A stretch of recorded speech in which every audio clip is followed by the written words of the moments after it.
Greetings, warriors and dreamers.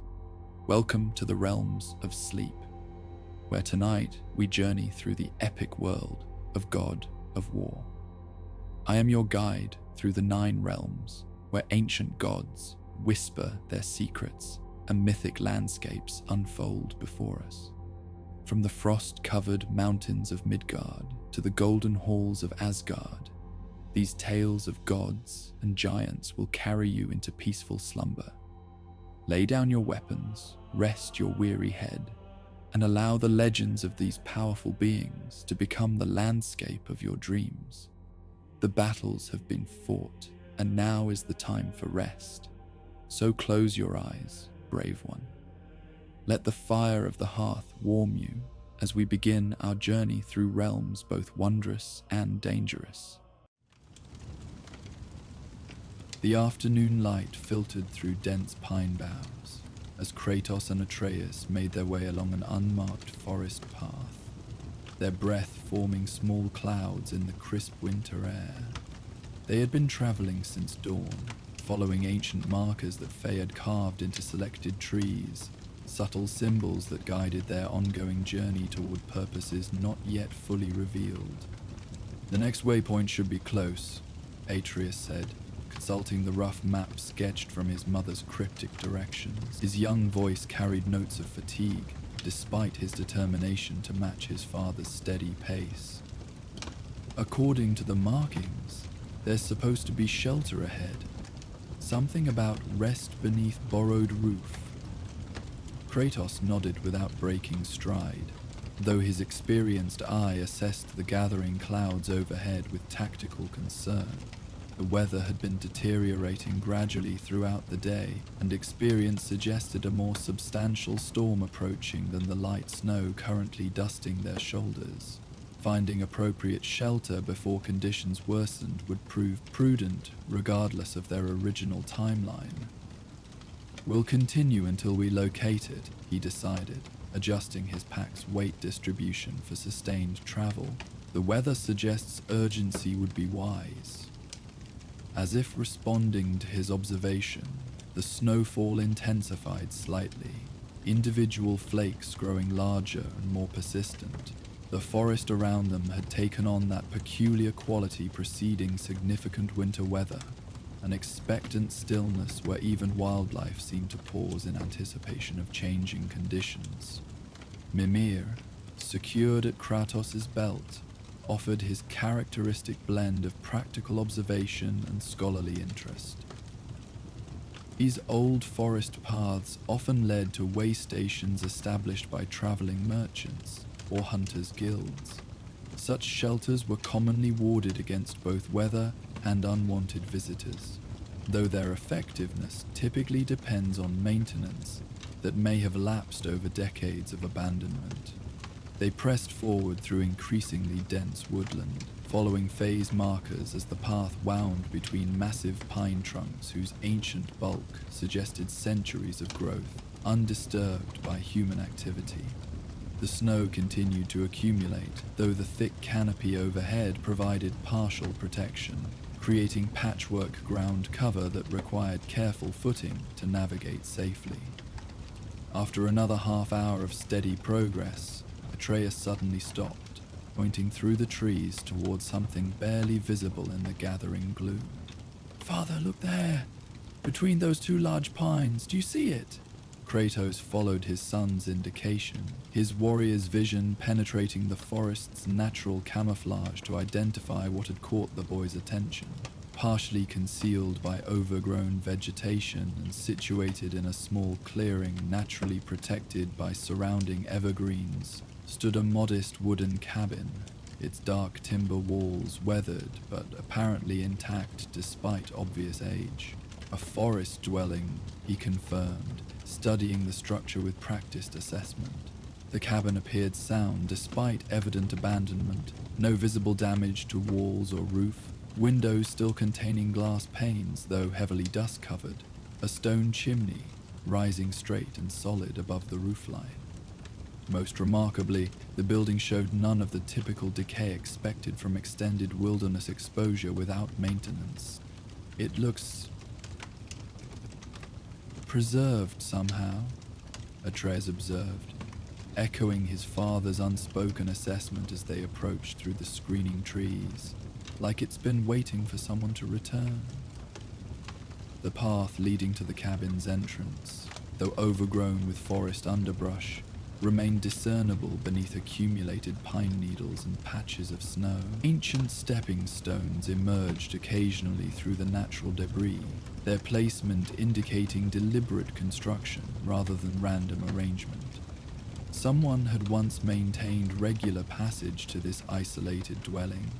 As they drew closer, details of the cabin's construction became more apparent.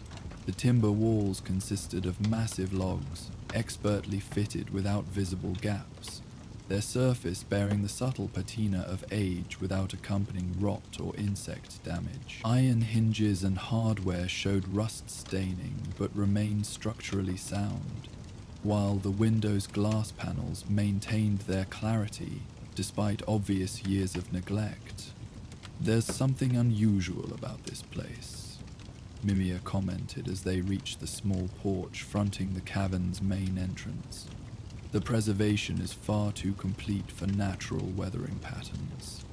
I suspect protective enchantments of considerable sophistication, likely giant work given the craftsmanship style and effective longevity." Kratos tested the wooden steps leading to the door, finding them solid despite their apparent age. The porch itself, constructed from the same massive timbers as the cabin walls, showed no signs of sagging or structural compromise that should have developed over decades of winter snow loads and summer expansion cycles. Atreus reached the heavy wooden door first, studying its surface with growing interest. Carved into the dark timber were symbols he recognized as Jotun script, though worn by weather to near illegibility. "It's giant writing," he confirmed, fingers tracing the faded characters with careful reverence. Something about "welcome to travelers" and "protection for those who respect the dwelling." A sanctuary, Mimir interpreted with scholarly approval. The giants occasionally established such places throughout the realms, shelters maintained by protective magic for worthy travelers, particularly during harsh weather or dangerous circumstances. Quite generous, considering they required no payment or direct service in return. Kratos placed his broad hand on the door's iron latch, testing its operation with cautious pressure. The mechanism moved smoothly despite its obvious age, responding with well-oiled precision that suggested magical maintenance rather than simple mechanical durability. The latch released with barely audible click, allowing the door to swing inward on hinges that moved without the protest of corroded metal. The cabin's interior greeted them with surprising warmth, despite the obvious absence of recent habitation. Afternoon light filtering through dust-covered windows revealed a single large room with timber walls and ceiling, furnished with handcrafted wooden furniture of obvious quality and care. A massive stone fireplace dominated one wall, its hearth cold but prepared with seasoned wood stacked neatly beside the opening. Rush mats covered portions of the wooden floor, their weaving intact, though faded with age. "It's beautiful," Atreus whispered, his voice instinctively respectful of the peaceful atmosphere. The cabin radiated a sense of home that transcended mere shelter. Careful attention to comfort and beauty evident in every detail, from the precisely fitted stonework of the fireplace to the intricate carving adorning wooden chairs and tables. Simple wooden shelves lined the walls, displaying household items preserved in remarkable condition. Clay vessels, woven baskets, carved wooden bowls, even bundles of dried herbs hanging from ceiling beams, despite their obvious age. Everything suggested recent habitation, yet clearly had remained untouched for years, possibly decades. Most striking of all, personal belongings remained scattered throughout the space with casual intimacy that spoke of interrupted daily life rather than planned abandonment. A half-finished carving rested on the main table, Beside primitive but effective tools, children's toys, wooden horses and carved figurines occupied a corner near the fireplace, where young ones had evidently played while parents tended household tasks. Women's weaving occupied a loom, positioned to catch optimal light from the largest window. A family lived here, Kratos observed, his deep voice carrying uncharacteristic gentleness as he surveyed evidence of domestic happiness now frozen in time. Despite his typically practical assessment of any new environment, something about this place evoked memories of his own brief period of peaceful family life before war and vengeance had claimed everything he once held dear. They were happy, Atreus added quietly, studying the children's toys with growing fascination. The wooden figures had been crafted with obvious skill and affection, not crude approximations, but detailed miniatures that captured recognizable animals and mythological creatures with artistic precision. Someone spent considerable time making these. They're not just toys, they're works of art. Mimir, from his position at Kratkuzet's belt, contributed his characteristic blend of practical observation and scholarly context. Giant craftsmanship, certainly, though domestic rather than ceremonial work. The style suggests a family group maintaining traditional skills while living in peaceful isolation, quite rare during the periods of increasing Asir influence, when such retreats often faced unwelcome attention. Snow continued falling outside the cabin windows, now accumulating with sufficient intensity to obscure distant trees and transform the clearing into an enclosed haven, separate from the broader world. The timing of their discovery seemed particularly fortuitous, as conditions beyond the protective walls continued deteriorating toward the substantial storm Kratos had anticipated. We should accept the shelter offered, he decided, practical necessity overriding any concerns about uninvited occupation of another's dwelling. The carved welcome message suggested such usage aligned with the builder's intentions, while the protective magic maintaining the cabin's condition implied sophisticated safeguards that would not permit entry to those with malicious intent. Atreus nodded eager agreement, already gravitating toward the prepared fireplace with its invitation of warmth against the growing cold outside. Should we kindle a fire?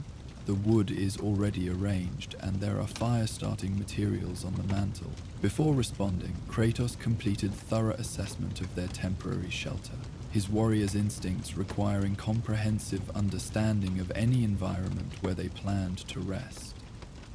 The cabin's single room provided clear sightlines throughout the interior space, while windows offered observation points covering all approaches. Most importantly, he detected no signs of recent intrusion or evidence suggesting current occupation by potentially hostile entities.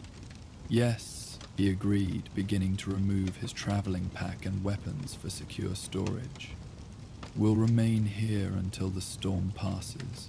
The protection offered appears genuine, and conditions outside continue worsening. Atreus busied himself with fire preparation while his father completed their defensive assessment, the boy's movements showing growing confidence with such tasks despite his youth. He arranged kindling according to techniques Kratos had taught him during countless previous camps, building efficient structure that would ignite reliably and burn steadily without requiring constant attention. As flames caught and spread through the carefully arranged fuel, warmth began radiating from the stone hearth, dispelling the cabin's accumulated chill with remarkable efficiency. The fireplace had been constructed with obvious expertise, drawing air smoothly without creating excessive smoke, while reflecting heat effectively throughout the room. Even the chimney appeared to function perfectly despite years of neglect, carrying combustion products cleanly away without backdraft or interior accumulation. The fire draws well, Kratos noted with approval, settling into one of the handcrafted chairs positioned near the hearth. The furniture had been built to accommodate various sizes, From child-proportioned seats to robust construction suitable for adult giants, the builders understood their craft thoroughly. Light from the growing flames illuminated additional details of the cabin's interior that had remained obscured in the dim afternoon light filtering through dust-covered windows. Tool marks on the timber walls revealed handworking by skilled craftsmen rather than crude construction, while metal hardware showed the telltale characteristics of dwarf-forged iron. Functional beauty that exceeded mere utility. Even the rush mats displayed weaving patterns of considerable complexity, their geometric designs incorporating protective symbols common to giant magical traditions. Everything here was made with love, Atreus observed, warming his hands before the crackling fire. Not just skill, but actual affection for the people who would use these things.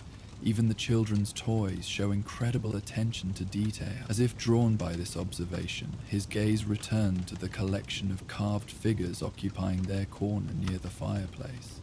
Among the familiar animals and mythological creatures, he now noticed several human forms, adults and children engaged in various activities that clearly represented family scenes. These personal touches transformed the wooden miniatures from simple playthings into intimate family portraits, carved in three-dimensional form. Mimir, positioned where he could observe both interior and exterior conditions, provided his characteristic educational commentary. Such detailed domestic carving typically indicates extended periods of peaceful isolation, allowing craftsmen time for projects beyond immediate survival needs.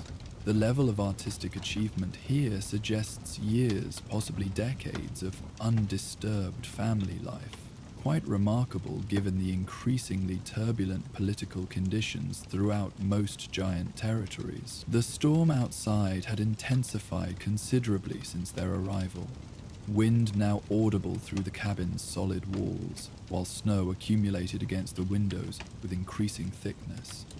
Inside their sanctuary, however, warmth from the efficiently burning fire created an atmosphere of complete security. Protection from natural elements combined with the deeper comfort of genuine shelter rather than mere temporary reprieve from harsh conditions.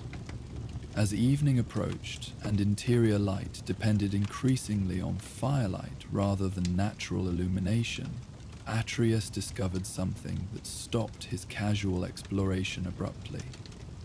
Tucked into a corner behind the largest chair, partially concealed by shadow and positioned as if forgotten during some long-ago domestic activity, sat a small wooden chest bearing obvious signs of damage. Its lock mechanism broken, lid slightly ajar, contents partially visible in the flickering light. "Father," he called quietly, his voice carrying curiosity tempered by growing uncertainty. "There's something here. A chest that's been damaged somehow." Kratos rose from his comfortable position near the fire, approaching his son's discovery with the caution that unexpected objects always warranted in potentially magical environments. The chest appeared to be personal storage rather than household utility, carefully crafted from quality wood, decorated with carved designs that suggested sentimental value beyond mere function. Most significantly, the broken lock showed signs of deliberate force, rather than accidental damage or age failure. It was opened by someone, he assessed, examining the damaged metal mechanism with practiced eye. Recently, relative to the cabin's apparent abandonment, perhaps by the last visitors to find shelter here. The chest's lid hung partially open, revealing glimpses of contents within. Folded papers, small personal items, possibly correspondence or family documents that had been stored for safekeeping, yet their exposed condition, resulting from the forced lock, created ethical dilemma about appropriate response to such obvious privacy violation. Atreus knelt beside the damaged chest, his natural curiosity struggling against growing awareness of proper boundaries regarding others' personal belongings. The partially visible papers appeared to contain writing, possibly letters, diary entries, or family records that would provide fascinating insight into the lives of those who had created this peaceful sanctuary. Yet their exposure seemed clearly unintentional, the result of unwelcome intrusion rather than deliberate sharing. "We could read them," he said slowly, internal conflict evident in his hesitant tone. "Learn about the family who lived here, understand their story." His hand moved toward the exposed papers before stopping uncertainly. "But they didn't mean for strangers to see these things, did they?" Kratos studied his son's moral wrestling with obvious approval, recognizing important developmental moment in the boy's growing ethical awareness. Throughout their journey together, Atreus had demonstrated increasing sensitivity to questions of appropriate behavior, learning to balance natural curiosity against respect for others' privacy and dignity. This particular situation offered clear test of those developing principles under circumstances where violation would be easy to justify and unlikely to be discovered.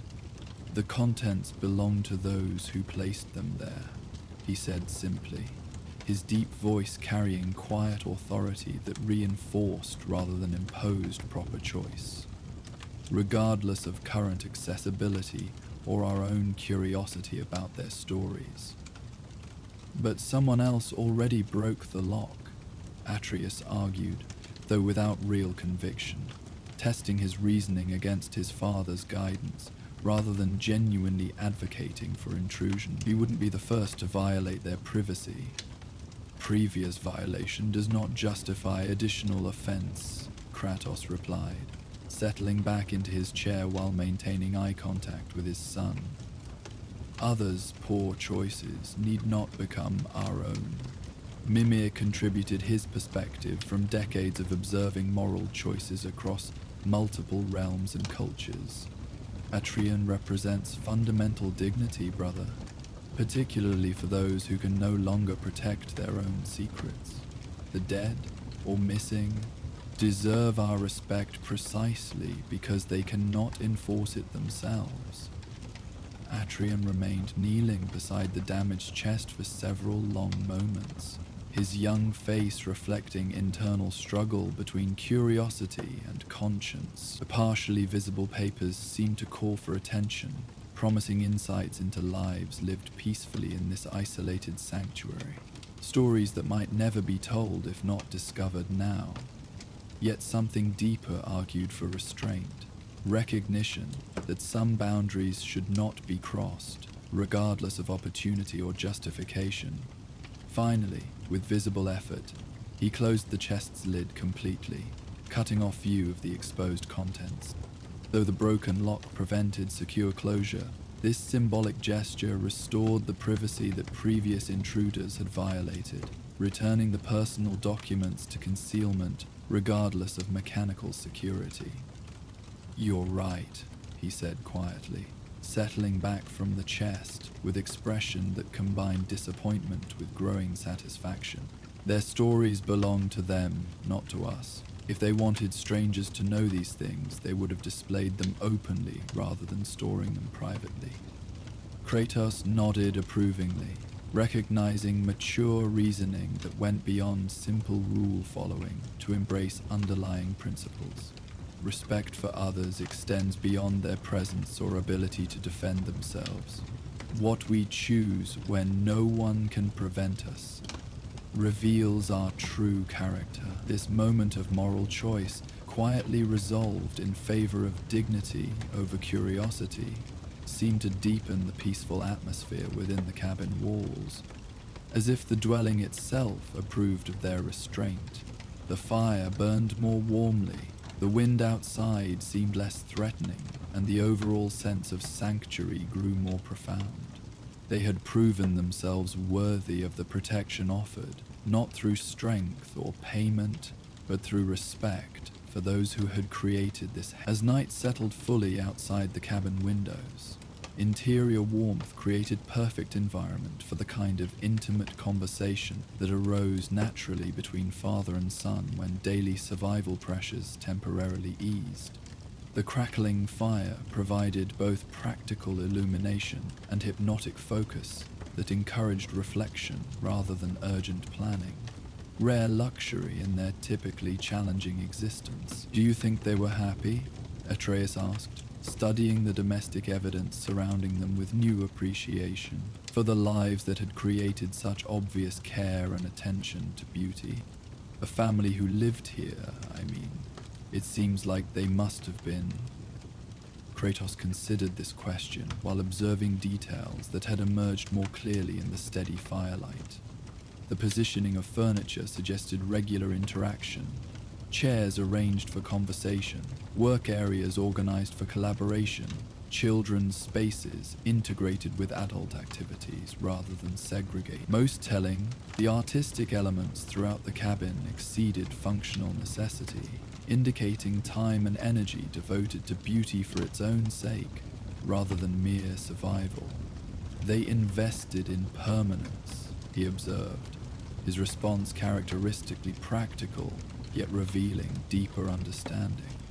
The effort required to create all this, the detailed carving, the careful construction, the attention to comfort, suggests confidence in lasting peace. They expected to remain here long enough to enjoy the results of such work. "Like how Mother prepared our cabin," Atreus noted, making connection between this abandoned sanctuary and their own carefully crafted home. "She also included things that weren't strictly necessary but made life more beautiful. The carved details on our furniture, the way she arranged our belongings, even the garden she tended, though we could have survived without fresh vegetables." This parallel illuminated Faye's own domestic choices with new clarity. Her preparation of their home had included practical elements: defensive positioning, protective wards, strategic resources for extended survival, but also purely aesthetic considerations that served no survival function. Like the unknown family who had created this forest sanctuary, she had invested in beauty and comfort that assumed extended peaceful occupation.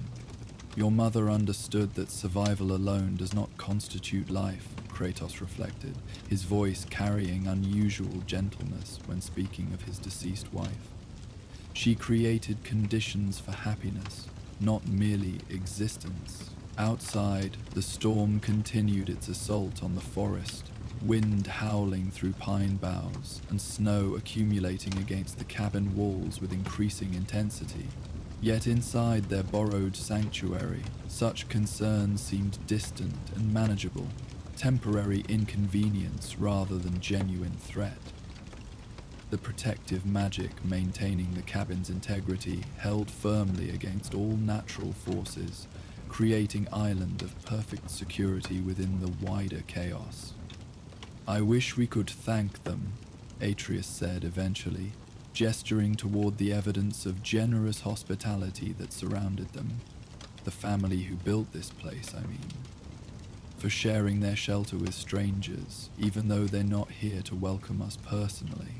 This sentiment reflected growing maturity in the boy's understanding of obligation and gratitude, recognizing benefits received even when no direct acknowledgement was possible. Throughout their journey, they had been recipients of various forms of assistance, some obviously intentional, while others seemed to arise from fortunate circumstance. Learning to appreciate such gifts, regardless of their source, represented important development in his expanding awareness of interconnection with others. "Perhaps respect serves as sufficient thanks," Kratos suggested, indicating the closed chest, where they had chosen privacy over curiosity. "Honoring their intentions even when they cannot enforce them shows appreciation more clearly than words they will never hear." As the evening progressed, they established comfortable routine within the cabin's welcoming walls, Atreus maintaining the fire with wood from the generous supply stacked beside the hearth. Kratos organizing their traveling gear for easy access, while ensuring weapons remained readily available despite the peaceful environment. Such preparations had become automatic through countless previous camps, practical habits that maintained readiness without destroying relaxation. The fire continued burning with remarkable efficiency, consuming the seasoned wood completely while producing minimal ash or residue. Even the fuel itself seemed touched by the cabin's preservative magic, burning longer and cleaner than ordinary timber while generating heat that penetrated thoroughly throughout the single room. Combined with the structure's excellent insulation properties, the fire created perfect ambient temperature without the constant attention typically required for sustained warmth. The wood burns differently here, Atreus observed, adding another piece to the glowing coals. It lasts longer and gives more heat than it should, even though it looks like ordinary pine. Giant magic often enhances ordinary materials, rather than replacing them entirely, Mimir explained from his resting position nearby.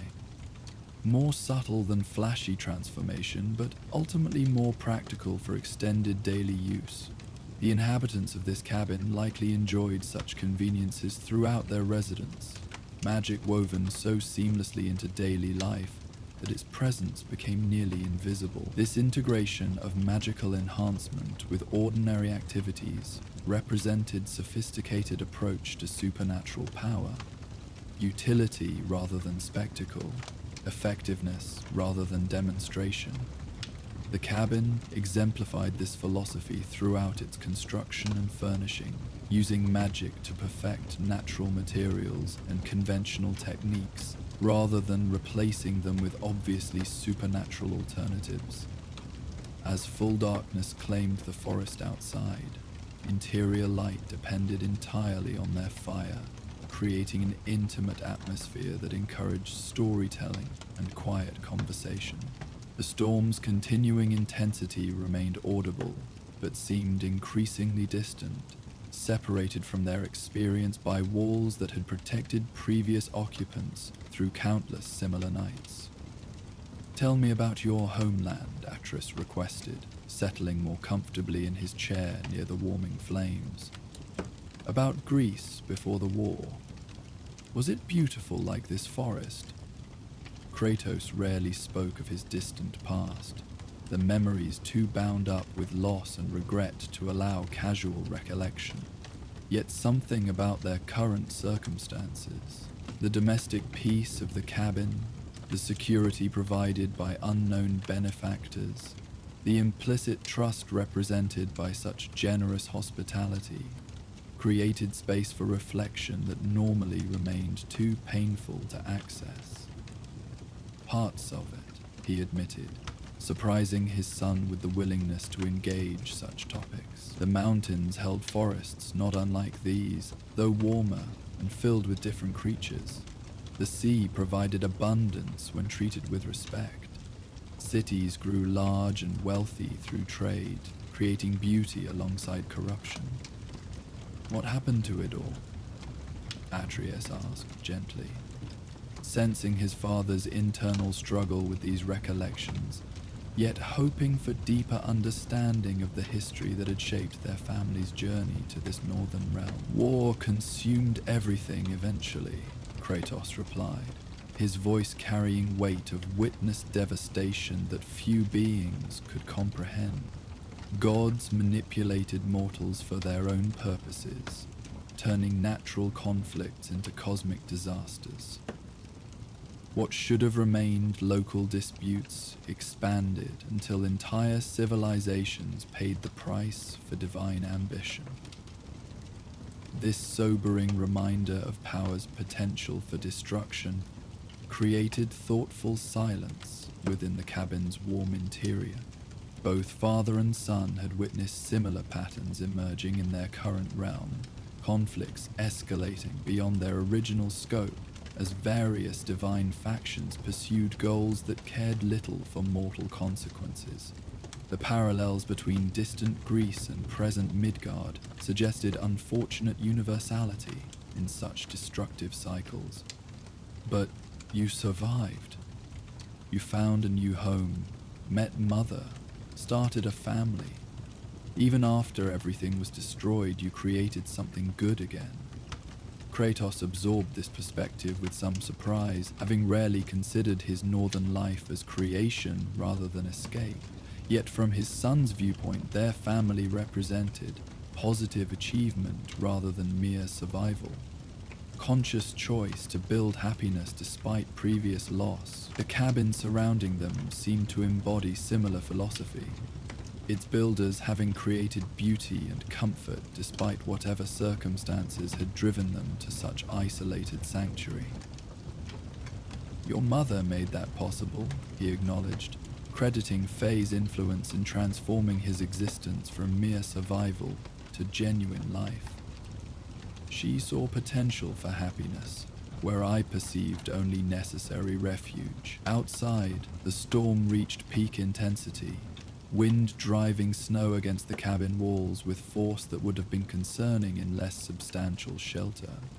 Yet their sanctuary held firm against all natural assault, protective magic proving as reliable as the giants who had woven it into the very timber and stone.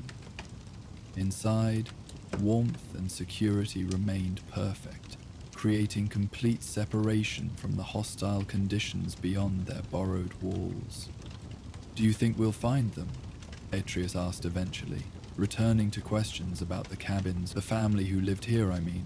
Could they still be alive somewhere? Kratos considered this possibility while studying evidence of domestic life frozen in time around them. The preservation suggested relatively recent abandonment rather than ancient history, yet the completeness of protective magic implied preparation for extended absence, as if the inhabitants had known they might not return quickly, if at all. Perhaps, he admitted, unwilling to crush hope while avoiding false encouragement, though their preparations suggest awareness they might not return to this place. The magic maintaining everything appears designed for indefinite operation without their presence. Like a gift to future travelers, Atreus interpreted, finding positive meaning in apparent tragedy. Even if they couldn't use their home anymore, they ensured it would continue helping others who needed shelter. This reading of the situation aligned with giant generosity they had encountered elsewhere during their journey. Assistance offered without expectation of return. Resources shared freely with worthy recipients regardless of personal relationship. Such philosophy required confidence in cosmic justice that extended beyond immediate transaction. Faith that good actions would generate appropriate response even when specific beneficiaries remained unknown. The fire settled into steady burning rhythm that required minimal attention, its light now familiar enough to reveal every detail of their temporary home. They had arranged their belongings efficiently within the available space, creating personal zones that respected the existing domestic arrangement without disrupting evidence of previous habitation. In effect, they had become temporary members of an absent household, welcomed by proxy through the magic that continued maintaining protection and comfort. "We should rest soon," Kratos suggested, noting his son's growing fatigue despite the boy's obvious reluctance to end their peaceful evening. "The storm will likely continue through the night, giving us opportunity for complete rest before resuming travel." Atreus nodded agreement while making final adjustments to the fire that would sustain warmth through sleeping hours without requiring attention. His movements showed developing expertise with such tasks, learned through countless previous camps where fire management often determined survival.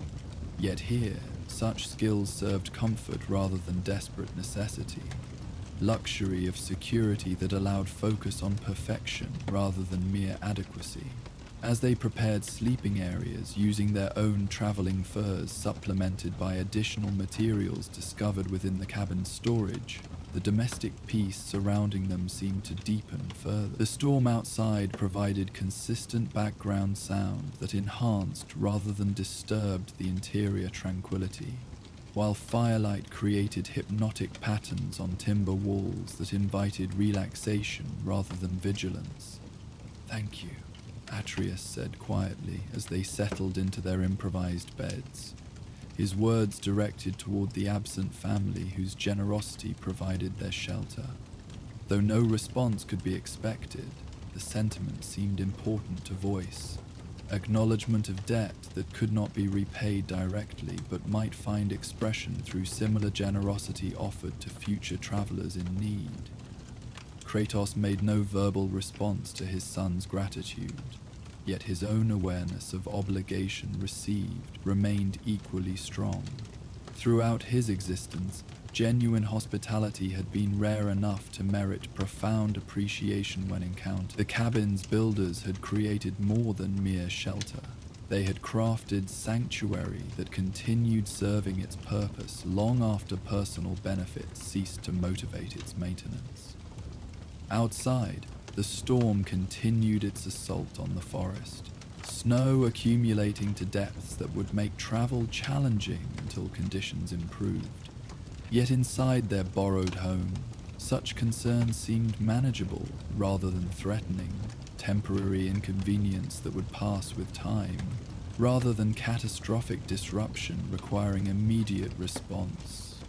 The giant's protective magic held firm against all natural forces, creating perfect refuge that allowed complete rest despite hostile environment beyond the walls. As sleep gradually claimed father and son within the warm security of their forest sanctuary, the cabin maintained its silent vigil against wind and snow, continuing protection that had been woven into its very essence by builders whose generosity transcended their own mortality. Even in absence, their gift continued serving travelers who honored the trust implicit in such open-handed sharing. The fire settled into glowing coals that would burn through the night, sustained by magic that ensured comfort without requiring attention. Outside, snow continued falling steadily, transforming the forest into wonderland of pristine beauty that would await their appreciation when dawn finally arrived. For now, rest came easily within walls that had sheltered happiness before, and would continue offering sanctuary to worthy travelers long after their current occupants resumed their greater journey. In the morning, they would bank the fire carefully, organize the cabin exactly as they had found it, and continue following phase markers toward destinations not yet revealed. But for this perfect night, they had found genuine rest within borrowed walls, protected by the generosity of strangers whose gift required nothing beyond respect and gratitude they had willingly provided. Dawn arrived with unusual gentleness, filtered sunlight penetrating the cabin's frost-covered windows to create patterns of light and shadow across the wooden floor, where father and son had slept peacefully through the storm's duration. The wind had finally ceased during the early morning hours, leaving behind profound stillness that suggested nature's own exhaustion following the night's fierce display. Atreus stirred first, awakened not by urgency or discomfort, but by the subtle change in atmosphere that indicated weather's transformation from hostile to welcoming. The fire had burned down to glowing embers that still provided gentle warmth, testament to both the quality of seasoned wood and magical enhancement that sustained combustion far longer than ordinary fuel might manage. "The storm has passed," he observed quietly, not wanting to disturb his father's rest but unable to contain his wonder at the transformed world visible through the windows. Snow had accumulated to impressive depths outside, creating landscape of pristine beauty that bore no resemblance to the hostile environment they had fled the previous evening. Kratos emerged from sleep with characteristic alertness, years of dangerous living having trained him to achieve full awareness within moments of waking, regardless of circumstances. His first action was systematic assessment of their surroundings, confirming continued security and noting any changes that might indicate developing situations requiring attention. Clear skies, he confirmed, studying the bright morning light that filled their shelter with unusual brilliance reflected from snow-covered clearing. We can depart once proper preparations are completed, though the snow depth may require modified route selection. The cabin appeared even more remarkable in morning light than it had seemed during their evening arrival. Details previously obscured by shadow and firelight now revealed themselves with startling clarity. Intricate wood grain patterns in the expertly fitted timber walls, subtle color variations in the stone fireplace that suggested careful selection of materials, hand-forged hardware that combined functional efficiency with artistic beauty throughout the structure. Most striking of all, morning illumination revealed additional evidence of the family who had created this sanctuary. Children's artwork decorated one wall near the play area. Simple drawings scratched into the wood with charcoal or carved with small knives, depicting family scenes, forest animals, and fantastical creatures that existed only in young imaginations. These intimate touches transformed the cabin from mere shelter into genuine home, a place where love and laughter had flourished before circumstances unknown had claimed its inhabitants. They were artists, Atreus noted, studying the children's drawings with growing appreciation for their innocent creativity. Many of them, not just the adults. Even the youngest family members were encouraged to contribute beauty to their shared space. Among the childish artwork, more sophisticated pieces became apparent. Decorative borders carved around window frames, geometric patterns inlaid into furniture surfaces, even painted designs on ceramic vessels that demonstrated considerable skill despite their domestic rather than ceremonial purpose. The overall effect suggested household where artistic expression was valued and nurtured as natural part of daily life. They lived completely, Kratos observed, his deep voice carrying unusual warmth as he recognized parallels to his own brief period of domestic happiness. Not merely surviving, but creating meaning through beauty and shared purpose. Mimir, now fully alert and positioned to observe both interior details and exterior conditions, contributed his characteristic blend of scholarly observation and practical wisdom. Such integrated living represents giant philosophy at its finest, harmony between survival, necessity, and spiritual fulfillment, practical function enhanced by aesthetic consideration. These people achieved balance that many civilizations failed to discover, despite centuries of attempting such integration. As they began organizing their belongings for departure, each movement seemed reluctant to disturb the peaceful atmosphere that had sheltered them so generously. The cabin had provided more than physical protection from the storm. It had offered glimpse into alternative way of existence where beauty and security coexisted naturally, where family bonds created strength sufficient to maintain sanctuary even in isolated wilderness. "I don't want to leave," Atreus admitted, voicing sentiments that both father and son felt, despite practical necessity of continuing their greater journey. "This feels like coming home, even though it isn't really our home." Kratos understood this feeling completely, having experienced similar reluctance during rare moments when peace had seemed achievable, despite the larger conflicts constantly threatening their existence. The cabin represented what life could become if cosmic forces would permit ordinary happiness to flourish undisturbed. Domestic tranquility that he had once known briefly and lost to divine manipulation. "Home exists in the bonds we carry," he replied gently, placing reassuring hand on his son's shoulder. "This place has shown us possibility, but our journey continues toward purposes that require completion before such peace can become permanent rather than temporary refuge." Yet even as they prepared to depart, Both father and son moved slowly, reluctant to sever connection with sanctuary that had welcomed them so completely. Each task, banking the fire properly, ensuring furniture returned to original positions, organizing their traveling gear for efficient transport, was performed with unusual attention to detail, as if extending their residency through careful completion of appropriate departure rituals. "We should leave something," Atreus suggested suddenly, struck by inspiration that seemed perfectly appropriate to their circumstances. Not payment, this was freely given, but acknowledgement, something to show our gratitude and respect for what we received here.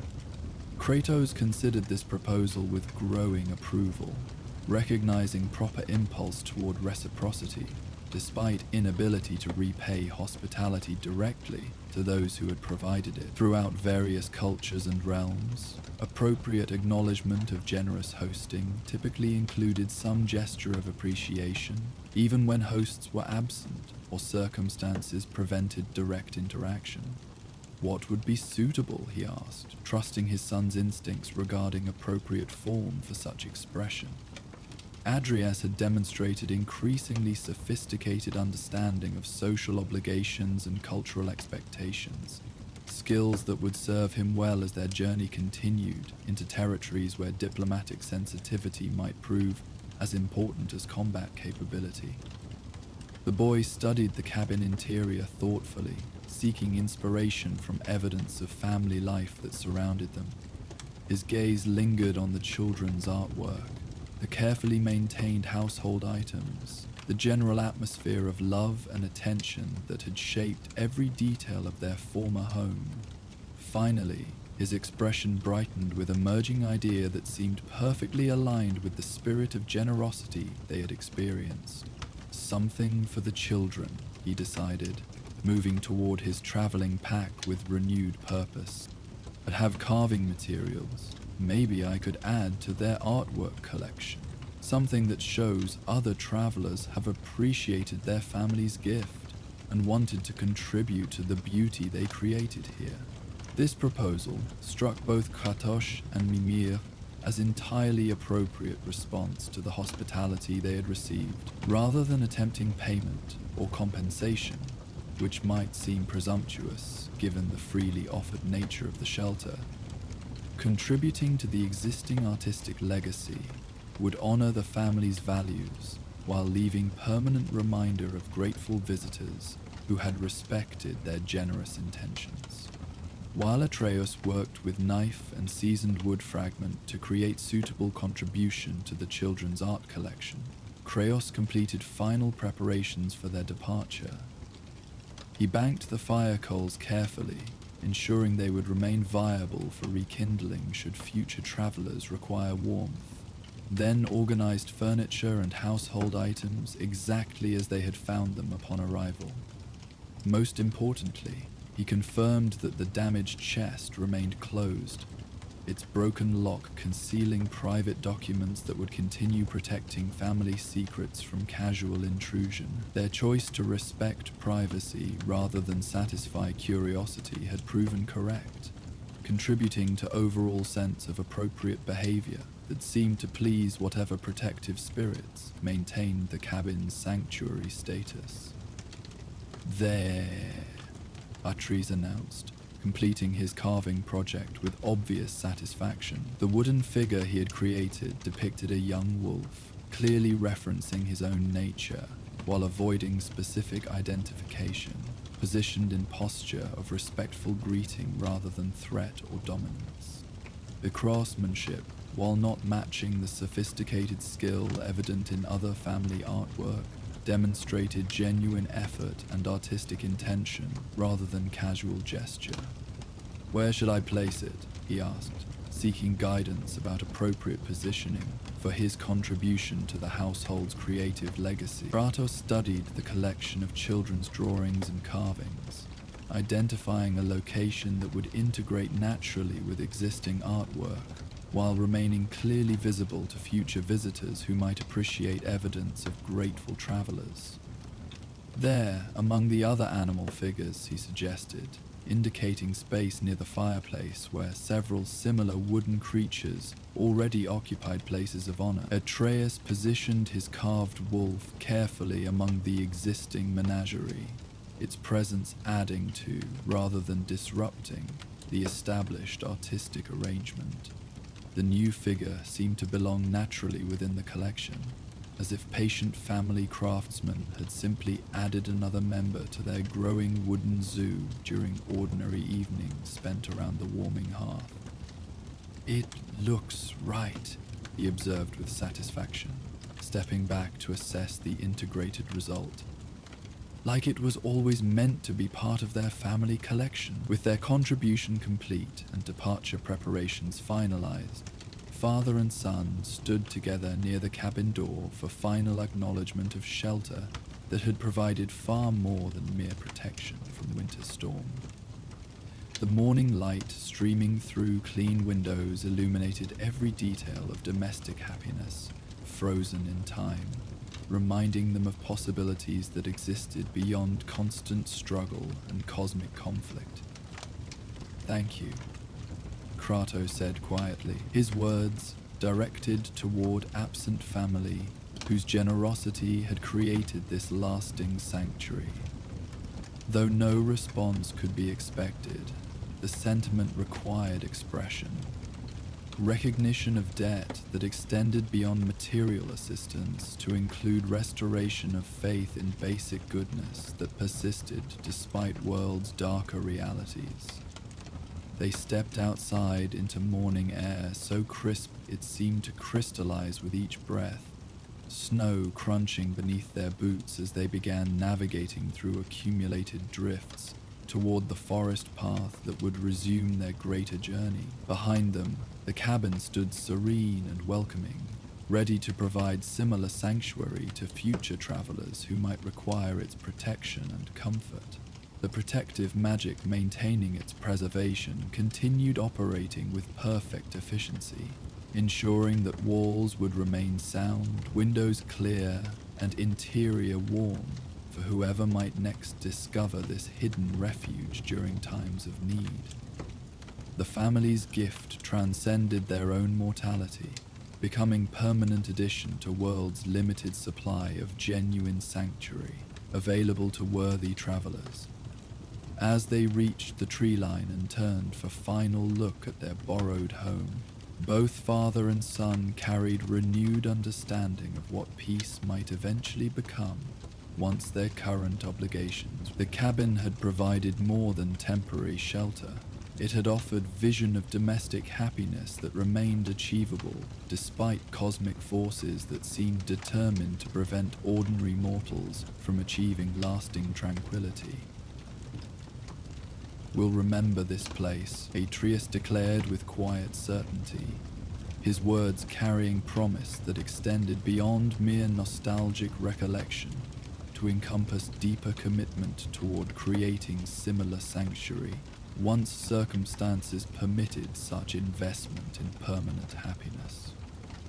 The hearth beyond the trees had offered exactly what weary travelers needed, not just shelter from the storm, but reminder that kindness persisted in the world, that beauty could be created even in isolation, and that some gifts continued giving long after their creators had passed beyond the need for acknowledgement or return.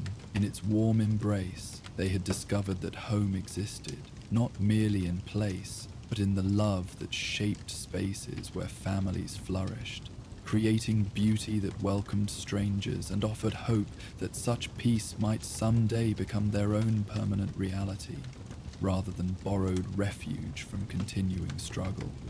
The warmth of the forest cabin lingered in their memories as Kratos and Atreus made their way through the snow-laden woodland, following the ancient path that would lead them deeper into territories marked by Fae's cryptic guidance.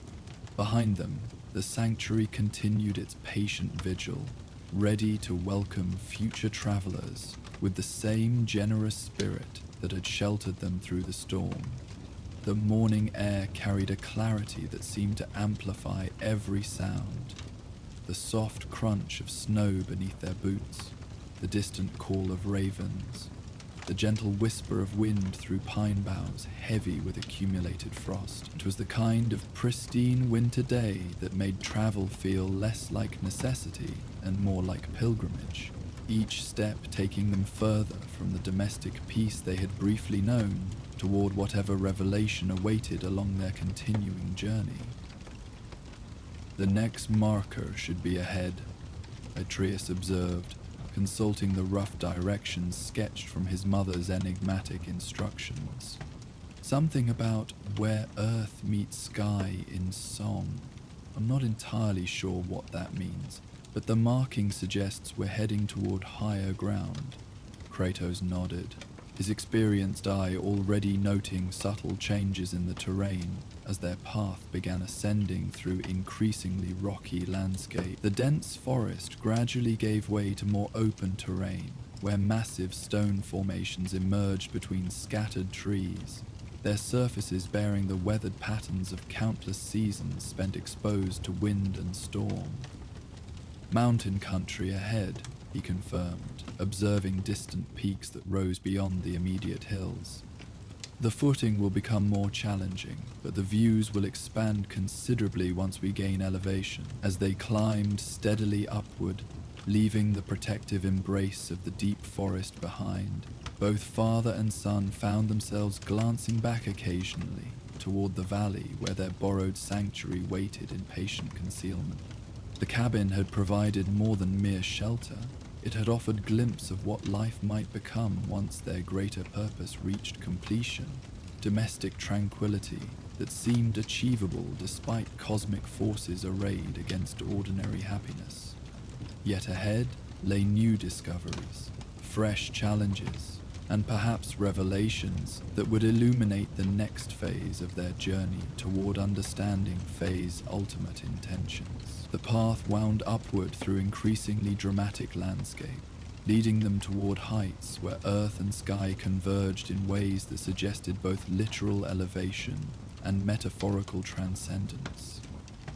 The trail ahead promised encounters with forces and perspectives that would expand their understanding even further, drawing them ever closer to whatever cosmic convergence awaited at their journey's end. Behind them, the hearth beyond the trees continued burning in memory, its warmth carried forward as they ascended toward whatever sky-touched revelations lay waiting on the heights above. The afternoon sun cast long shadows through the pine forest as Kratos and Atreus made their way along a winding trail that climbed steadily toward higher ground. Their destination lay beyond the tree line, a prominent bluff that locals had whispered about in the trading post they'd visited earlier that week, though none seemed willing to speak of it directly when pressed for details. The old woman said it was where the sky singer used to perform, Atreus said, adjusting his bow across his shoulders as they navigated around a fallen log. She claimed you could still hear echoes of the stories if you listened on clear nights when the stars were brightest. Kratos grunted noncommittally, his focus divided between the path ahead and potential hazards that might lurk in these less traveled woods. Though he had learned to appreciate his son's fascination with old tales and legends, experience had taught him to approach such claims with considerable skepticism. Too often, stories of ancient wonders concealed more immediate dangers, or proved to be nothing more than wishful thinking given substance through repeated telling. What manner of stories? He asked, more to encourage his son's enthusiasm than from genuine curiosity about mythical performers, whose existence remained questionable at best. Atreus's eyes brightened with the particular intensity he reserved for subjects that captured his imagination completely. Stories written in starlight, according to the legend. The sky singer would come to this high place each clear night, singing tales so beautiful that the stars themselves would shift to illustrate her words, forming pictures in the sky that matched whatever story she was telling. And this sky singer, Kratos continued, stepping carefully over a series of slick rocks where a small stream crossed their path. Was she mortal or divine? The distinction often proves significant in such tales. The woman wasn't certain, Atreus admitted, his tone suggesting this uncertainty bothered him more than he wanted to acknowledge. Some versions say she was a mortal bard blessed with divine voice. Others claim she was one of the Vanir who chose to live among humans. A few even suggest she might have been Jotun, using giant magic to manipulate celestial patterns. Mimir, secured at Kratos' belt, had been listening to this conversation with evident interest. "Ah, the Sky Singer of the Northern Reaches," he interjected with scholarly enthusiasm. "I've heard various versions of that tale across the centuries. Most place her active period sometime before Odin's rise to prominence, when the boundaries between realms were more, shall we say, permeable." "You know of her?" Atreus asked eagerly, always delighted when Mimir's vast knowledge included topics that particularly interested him.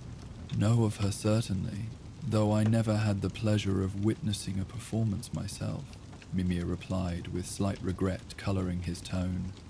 "The stories describe a figure of remarkable talent, someone who understood the connections between sound, light, and cosmic forces in ways that few beings ever achieve. Her performances allegedly lasted entire nights, with different constellations responding to different narrative themes. Kratos absorbed this information while maintaining his steady pace up the increasingly steep trail. The trees had begun to thin as they gained elevation, allowing glimpses of the broader landscape spreading below them. From these brief vantage points, he could assess both their progress toward the bluff and potential approaches that others might use. Habitual caution that had preserved their lives through countless encounters with both natural and supernatural threats. "The old woman mentioned something about the stories still being there," Atreus continued, clearly hoping Mimir might provide additional insight into this intriguing possibility. "Not the Sky Singer herself, but somehow the stories she told got embedded in the place, like echoes that never quite fade away. An interesting concept," Mimir mused thoughtfully. "Certain locations do retain impressions of significant events or powerful personalities, particularly when those events involved considerable magical energy or emotional intensity. If the Sky Singer's performances were as remarkable as legend suggests, some residual traces might indeed persist." Residual traces struck Kratos as optimistic terminology for what more likely amounted to nothing whatsoever, though he kept this assessment to himself. His son's excitement about potentially hearing ancient stories whispered by starlight was harmless enough, and the exercise would provide beneficial physical conditioning, regardless of whatever mystical experiences might or might not manifest. They emerged from the forest proper as the sun began its descent toward the western horizon, the trail now winding across exposed slopes, covered with hardy grasses and scattered boulders weathered smooth by countless years of mountain weather. The bluff itself came into view, a prominent rocky outcropping that jutted boldly from the hillside, offering commanding views in all directions while maintaining sufficient flat area to accommodate visitors comfortably. "There," Atreus pointed toward their destination with barely contained enthusiasm. "Perfect positioning for stargazing, just like the stories described." The approach to the bluff required careful navigation across loose scree and occasional patches of ice, where mountain runoff had frozen in shadowed crevices. Kratos led with measured steps, testing uncertain footing before committing his full weight, occasionally extending a steadying hand when Atreus encountered particularly challenging sections. Though his son's mountain skills had improved considerably through their various journeys, prudence remained essential when traversing unfamiliar terrain. As they climbed, the landscape opened dramatically around them. Rolling hills stretched away in all directions, dotted with groves of pine and birch, whose autumn colors painted the terrain in rich golds and deep crimsons. Small lakes reflected the deepening sky like scattered mirrors, their surfaces occasionally disturbed by waterfowl whose distant calls carried clearly in the thin mountain air. Beautiful country, Atreus observed, pausing to catch his breath while taking in the panoramic view. I can understand why someone would choose this place for storytelling. The perspective makes you feel connected to something larger. Kratos nodded agreement, though his appreciation focused more on tactical advantages than aesthetic considerations. The elevated position provided excellent visibility for miles in every direction, making surprise approaches virtually impossible while offering multiple escape routes should retreat become necessary. Natural defensive characteristics often aligned with locations humans found spiritually significant, suggesting practical wisdom underlying seemingly mystical choices. They reached the bluff's broad, relatively flat summit as the sun touched the horizon, its light painting the western sky in brilliant oranges and purples that gradually deepened toward the rich blues and violets of approaching night. The rocky platform extended perhaps 50 yards in its longest dimension, with a natural windbreak formed by upthrust stones on the northern side, and scattered boulders providing convenient seating throughout the area. Perfect timing, Mimir commented with satisfaction as they surveyed their surroundings. Clear skies, minimal wind, and excellent visibility in all directions. If cosmic stories are indeed whispered here, conditions tonight should prove ideal for reception. At the bluff's highest point, they found evidence of previous visitors. A circle of stones arranged around a shallow depression, where countless small fires had been built over the years. Ancient ash mixed with more recent remnants suggested this gathering place had seen continuous use across many generations, though currently they appeared to be its only occupants. Others have come here seeking the same thing we are, Atreus noted, examining the fire circle with interest. People still believe in the Sky Singer's stories, or they simply appreciate a fine location for observing the night sky, Kratos suggested pragmatically, though not unkindly. The reasons matter less than the wisdom of the choice. This vantage point offers exceptional stargazing, regardless of any mystical associations. As twilight deepened around them, they established a modest camp within the protective circle of stones. No large fire was necessary, given the relatively mild evening temperature, but some source of warmth would be welcome as night progressed, and mountain air grew increasingly cold. Kratos gathered appropriate materials, while Atreus cleared the ancient fire pit, both working with efficient cooperation developed through countless similar preparations. The first stars appeared as they completed these practical tasks, brilliant points of light emerging against the darkening sky, with crystalline clarity possible only at higher elevations, where atmospheric interference remained minimal. Venus blazed near the western horizon, while the Great Bear constellation wheeled slowly overhead, its familiar pattern providing reliable navigational reference.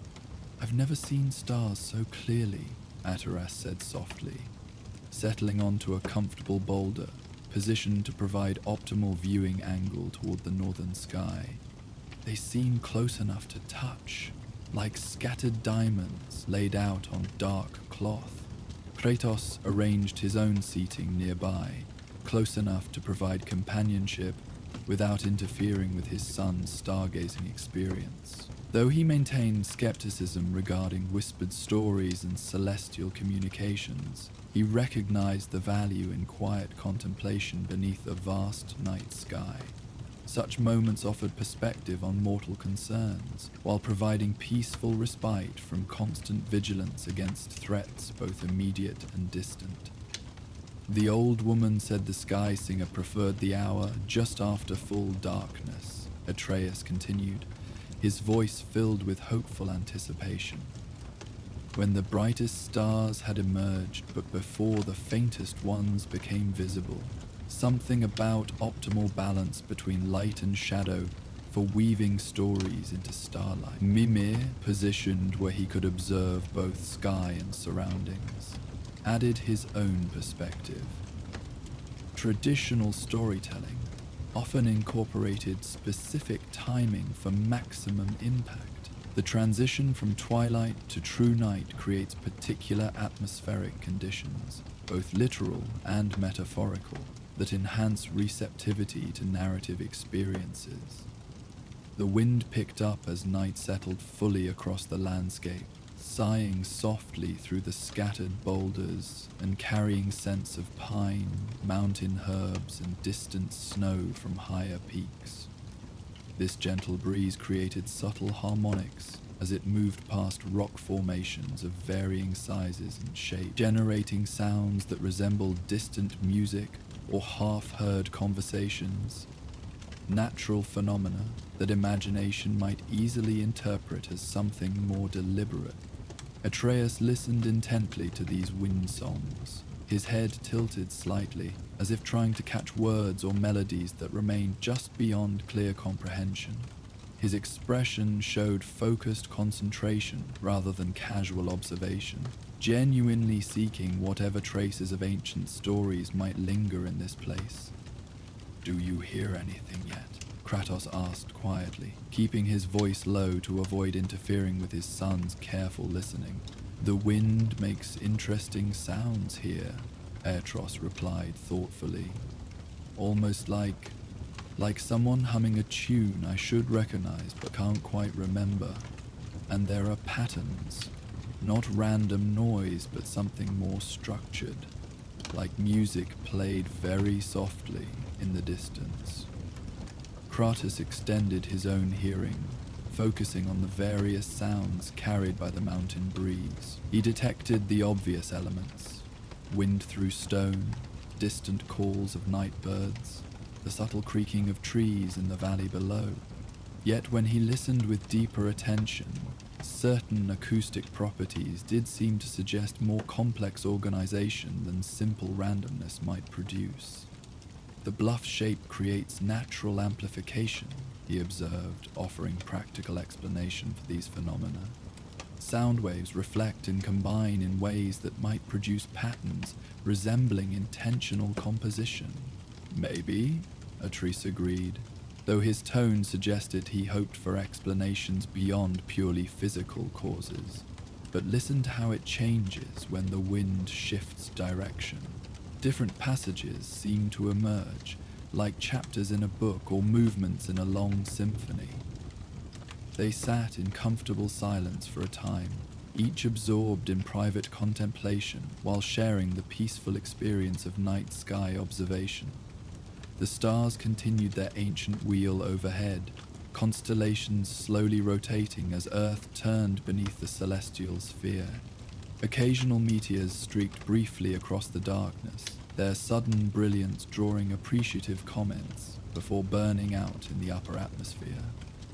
"Mother used to tell me stories about the stars," Atreus said eventually, his voice carrying wistful affection for memories of evenings spent listening to Faye's gentle narration, how each constellation represented heroes or creatures or important events from long ago.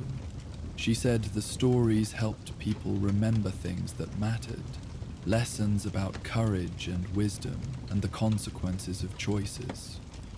Kratos nodded silently, his own memories of those evenings tinged with both warmth and the persistent ache of loss that accompanied all thoughts of his departed wife. Faye had possessed remarkable talent for making ancient tales feel immediate and relevant, investing even the most fantastical narratives with emotional truth that resonated long after the telling concluded. She believed stories lived in the stars themselves, Atreus continued, gazing upward with the same intense focus he had inherited from both parents.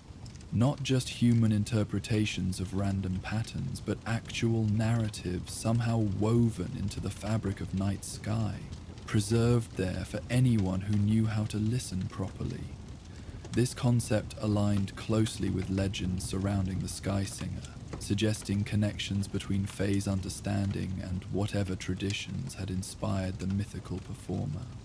Kratos found himself wondering if his wife had known of this place, perhaps even visited it during her years of solitary wandering before their meeting.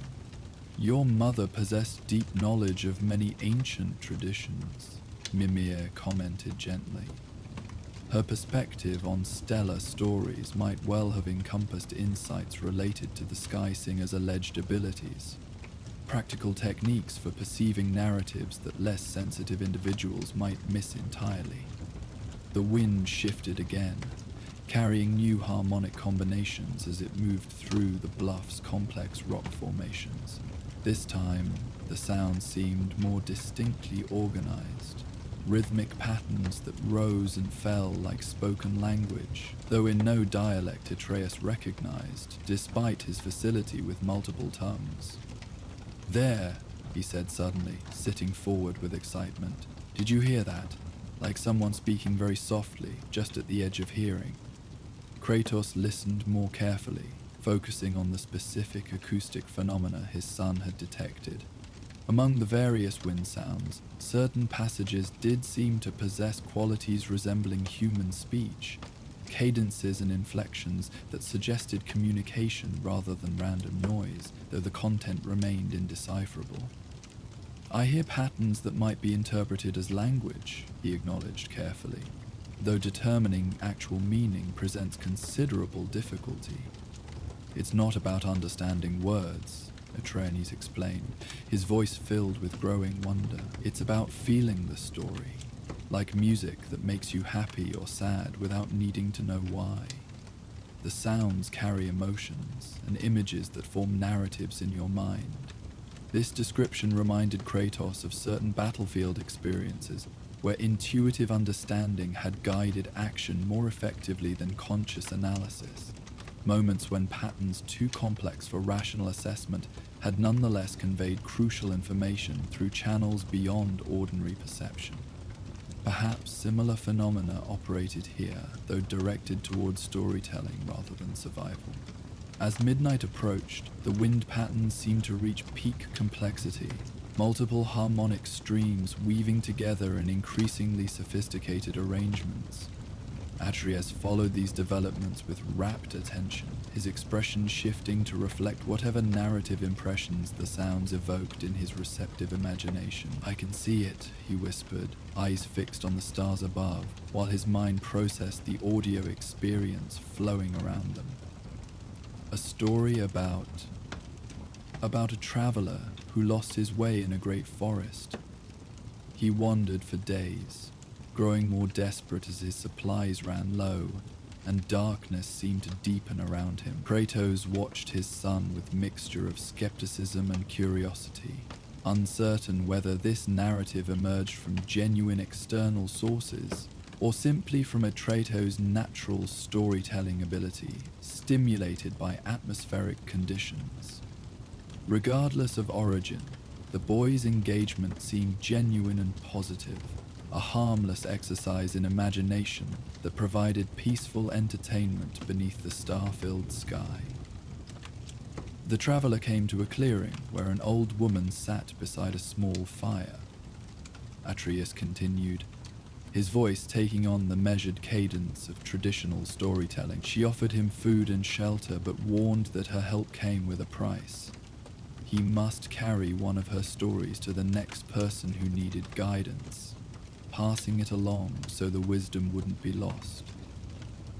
The narrative unfolded with surprising coherence and detail, as if Atreus were indeed receiving structured information rather than improvising freely. His descriptions included specific sensory elements: the taste of the old woman's soup, the particular scent of her fire's smoke, the texture of the blanket she provided for warmth, that suggested external source rather than pure invention.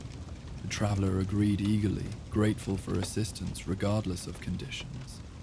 The boy continued, his tone carrying conviction that made the simple tale compelling, despite its familiar themes.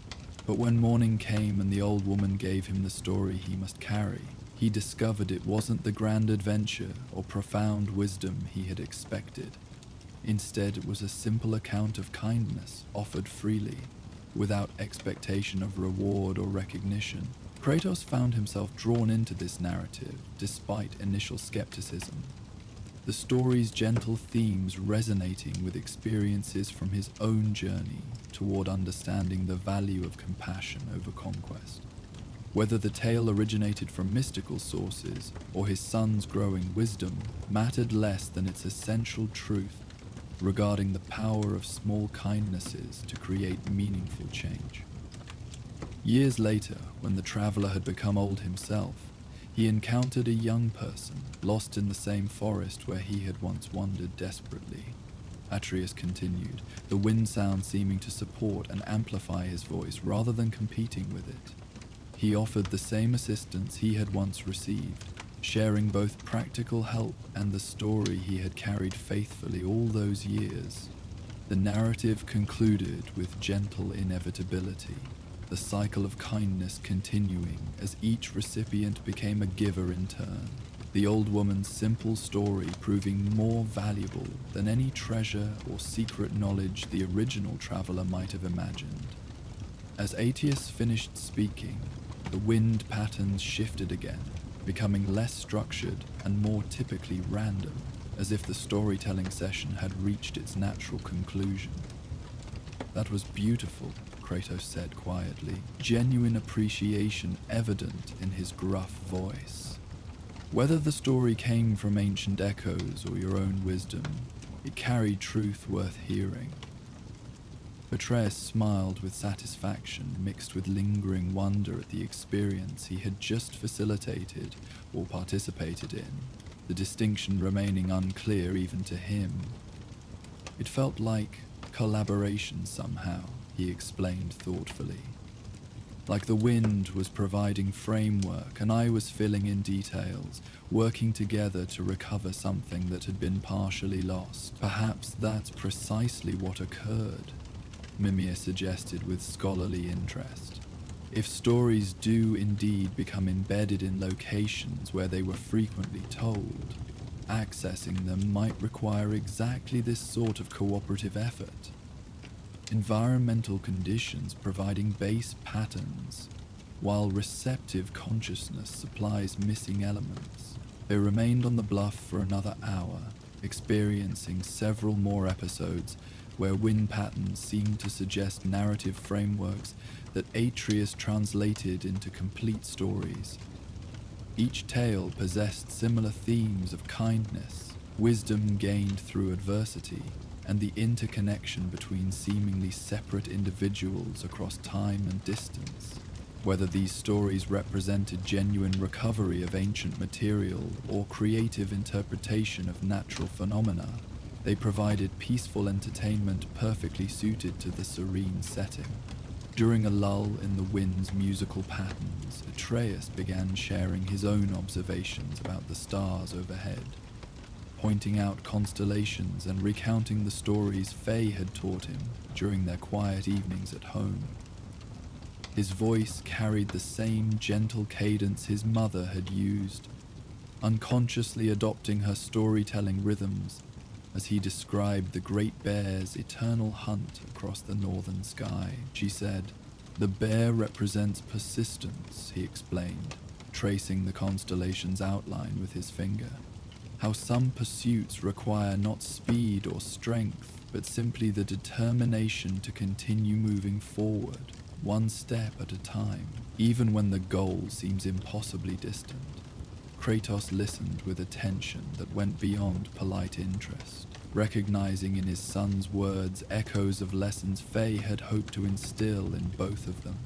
Her understanding of mythology had always transcended mere entertainment, carrying practical wisdom about navigating life's inevitable challenges with grace and purpose. "The hunter who follows the bear never catches it," Atreus continued, his voice growing softer as sleep began to claim him. "But the chase itself teaches him everything he needs to know about patience, dedication, and finding meaning in the journey, rather than demanding satisfaction from the destination. These words hung in the crystal clear air like visible breath, carrying weight beyond their simple surface meaning. Kratos found himself reflecting on his own long pursuit of redemption, how the goal itself had proven less significant than the gradual transformation occurring within him as he learned to move beyond vengeance towards something resembling peace. The wind picked up again, carrying with it new harmonic combinations that seemed to respond to Atreus' storytelling, as if the ancient acoustics of the bluff recognized and welcomed this continuation of its traditional purpose. The sounds wove around his gentle narrative voice, creating natural accompaniment that enhanced rather than overwhelmed his soft-spoken words. "There's another story Mother told about this constellation," he added, fighting drowsiness, to share one more cherished memory, about how the bear's cubs, those two smaller stars near its tail, represent hope and possibility. They follow their mother through the sky, learning from her steady example while adding their own small light to the darkness. This image resonated deeply with Kratos, who recognized clear parallels to his own relationship with Atreus, the boy following his lead while contributing unique perspective and wisdom that often illuminated aspects of their journey that his father's more pragmatic vision might overlook. The roles of teacher and student had become increasingly fluid between them, each learning from the other in ways Faye had likely anticipated when she shaped their early interactions. "Sleep, boy," Kratos said gently, noting how his son's words had begun to slur slightly with exhaustion. "The stories will remain whether you watch them all night or rest until morning." But Atreus had one more observation to share before surrendering to sleep's embrace. "The wind sounds different now," he murmured, eyes still fixed on the star-scattered sky above them. "Less like separate voices trying to speak, and more like a lullaby, as if the bluff itself is settling down for the night, humming itself to sleep along with anyone who visits." Indeed, the acoustic patterns had shifted toward gentler, more regular rhythms, sustained tones that rose and fell with the measured pace of deep breathing, rather than the complex conversational patterns that had characterized earlier manifestations. The change suggested natural cycles governing this place's mystical properties, alternating between active storytelling periods and quiet contemplative phases. Mimir, who had remained largely silent during the evening's most magical moments out of respect for the father-son experience unfolding around him, offered a final scholarly observation. Many locations associated with ancient storytelling traditions incorporate natural sleep rhythms into their design or positioning. The bluff's orientation and acoustic properties may well facilitate this transition from active listening to peaceful rest, practical magic serving both artistic and restorative purposes. As they settled deeper into their sleeping furs, the temperature continuing to drop with night's progression toward its coldest hour, a new phenomenon began to manifest overhead. The aurora borealis, absent during their evening stargazing, started to emerge as faint green curtains dancing near the northern horizon.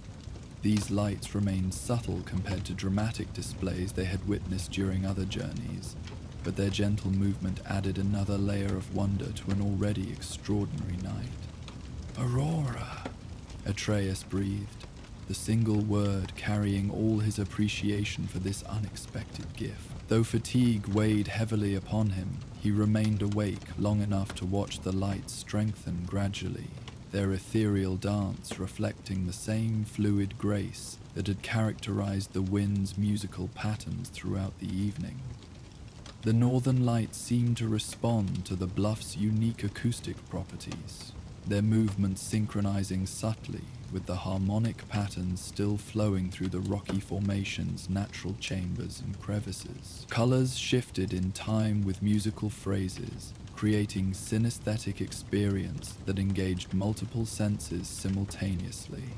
Visual beauty enhanced by auditory accompaniment, or perhaps the reverse. Even the lights sing here, Atreus observed with drowsy wonder, his voice barely audible above the wind's gentle lullaby.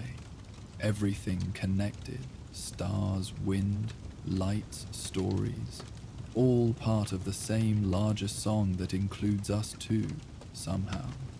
This perception reflected the expanded awareness that seemed to develop naturally in individuals with Jutnar heritage when exposed to appropriate cosmic conditions. Atreus's growing sensitivity to interconnections between apparently separate phenomena aligned with capabilities his mother had possessed, though manifesting through his own unique combination of bloodlines and experiences.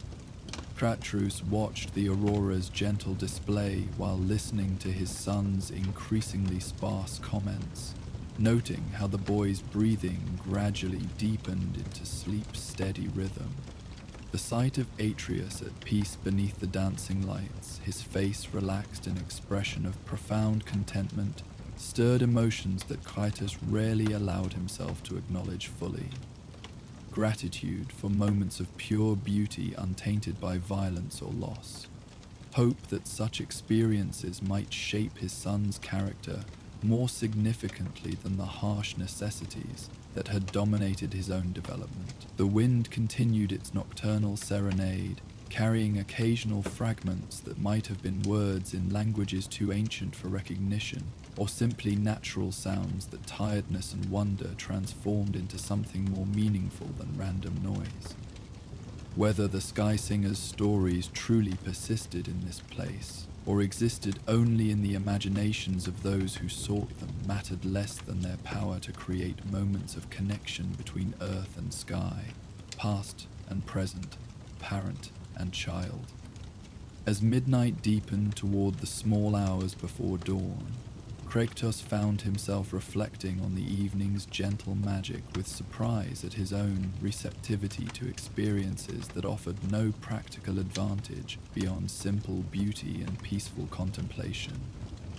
His long existence had been shaped primarily by necessity, survival, protection, accomplishment of specific objectives through application of strength and determination. Yet here, beneath stars and aurora, listening to wind songs that spoke of nothing more urgent than the pleasure of stories well told, he discovered value in purposeless wonder. Perhaps this represented another aspect of the redemption he had been unconsciously seeking. Not just forgiveness for past violence, but recovery of capacity for appreciation that violence had systematically destroyed. In learning to value moments like these, he reclaimed parts of himself that warfare had buried so deeply he had forgotten their existence. The aurora strengthened slightly as the night progressed, its green curtains now supplemented by occasional hints of purple and blue that danced between the brightest stars. These lights cast subtle illumination across the bluff's rocky surface, revealing details invisible under starlight alone.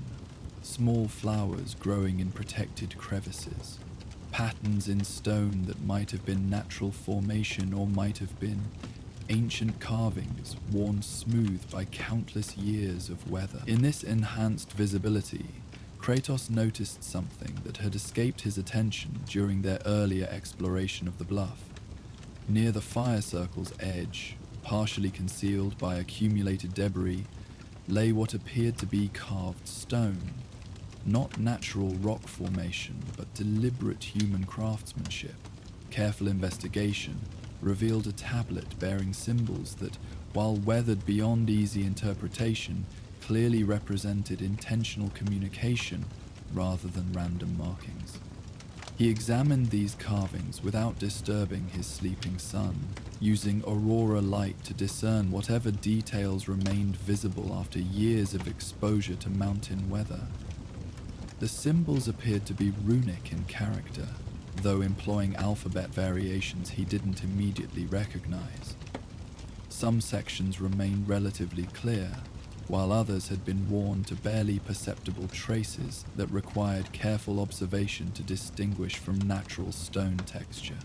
"Mimir," he whispered quietly, positioning the tablet where the disembodied head could examine it without requiring removal from its securing straps.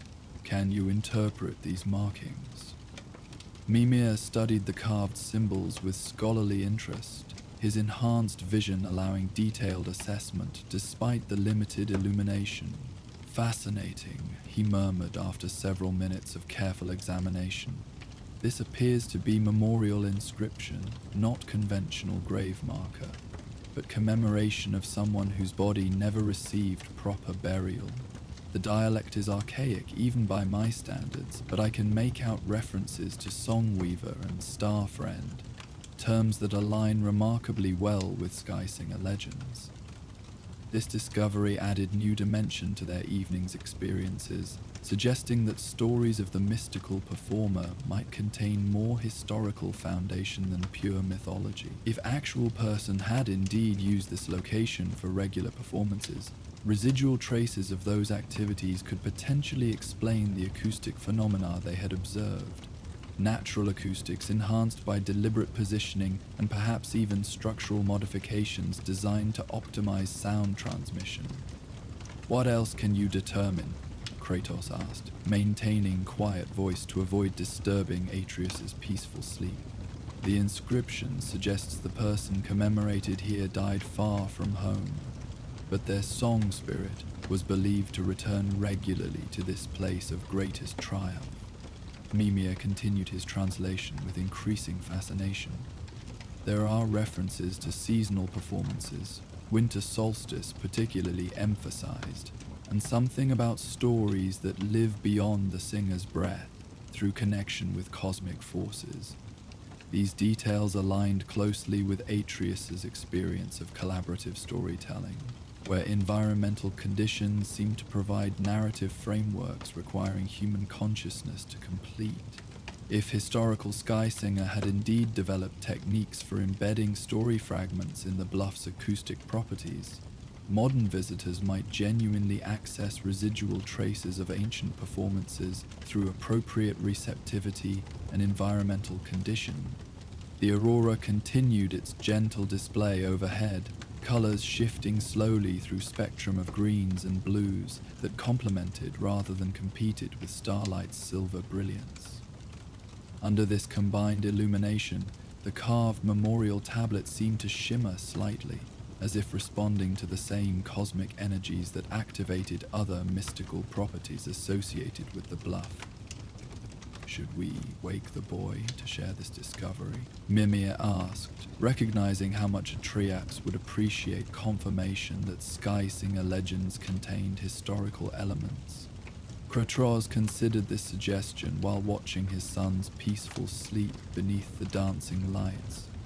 The discovery would indeed delight Atreus, validating his intuitive conviction that the evening's story experiences contained genuine elements rather than pure imagination. Yet rest took priority over immediate gratification.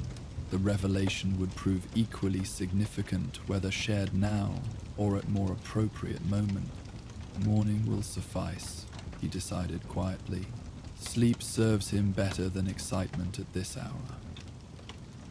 As the night grew later and mountain air increasingly cold, practical considerations eventually overcame their fascination with potential mystical communications. They would need to rest before attempting tomorrow's descent, and the exposed bluff offered limited protection against weather changes that might develop before dawn. "We should prepare for sleep," Kratos suggested, noting clouds beginning to gather near the western horizon, potential indicators of weather system that could bring rain or even early snow to higher elevations. Morning will require early departure if conditions deteriorate. Atreus nodded agreement, though clearly reluctant to end their extraordinary evening of stargazing and story reception. As they arranged their sleeping furs near the sheltered fire circle, he continued, gazing upward at the brilliant stellar display, apparently hoping for one final narrative gift from the cosmic vault above. Just as they settled into their bedrolls, the wind carried one last harmonious passage.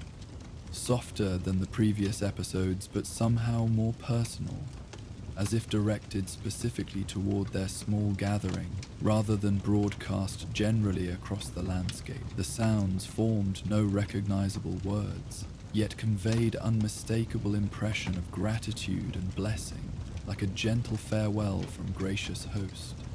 "Thank you," Atreus whispered toward the stars, uncertain whether he addressed the sky singer of legend, the wind itself, or simply the magnificent night that had provided such peaceful wonder. His voice carried genuine appreciation for whatever forces had combined to create this memorable experience, regardless of their ultimate nature or origin. Kratos watched his son settle into sleep with an expression of quiet satisfaction, clearly fulfilled by their evening's activities, despite, or perhaps because of, their departure from more typical adventures involving obvious challenges and concrete objectives. Sometimes the most valuable journeys led not toward distant destinations, but toward deeper appreciation of mysteries that surrounded them constantly, waiting only for appropriate attention and receptivity. The wind patterns gradually settled into the gentlest possible rhythms as true night depth approached, creating acoustic environment perfectly suited for peaceful rest. Yet even in these quieter moments, subtle harmonics continued flowing through the bluff's natural chambers. Barely audible background music that seemed designed to encourage restful sleep rather than active listening. Kratos arranged the memorial tablet carefully beside their temporary camp, planning to examine it more thoroughly in morning light when its carved details might reveal additional information about the historical sky singer. For now, the discovery provided satisfying confirmation that their evening's experiences had connected them to genuine traditions rather than pure fantasy. Validation that would please Atreus considerably once shared. The aurora began to fade as the hours approached dawn, its gentle curtains gradually dissipating until only the brightest stars remained visible against the lightening sky. This transition marked natural conclusion to the bluff's most active mystical period, though peaceful atmosphere lingered like echo of departed music, present in memory even after sound itself had ceased. In the growing pre-dawn stillness, other sounds became more apparent. Distant calls of early rising birds in the valley below, subtle shifts in wind direction that suggested weather changes developing beyond the western horizon. The quiet breathing of sleeping sun whose dreams apparently continued the evening's storytelling themes, based on occasional murmured words and gentle expressions of wonder crossing his relaxed features. Kratos found himself reluctant to surrender completely to sleep, wanting to preserve conscious appreciation for these perfect moments of peace and beauty that occurred so rarely in their generally challenging existence. The combination of cosmic wonder, paternal tenderness, and hard-won serenity created experience too precious to lose to unconsciousness, though eventually fatigue demanded its due regardless of conscious preference.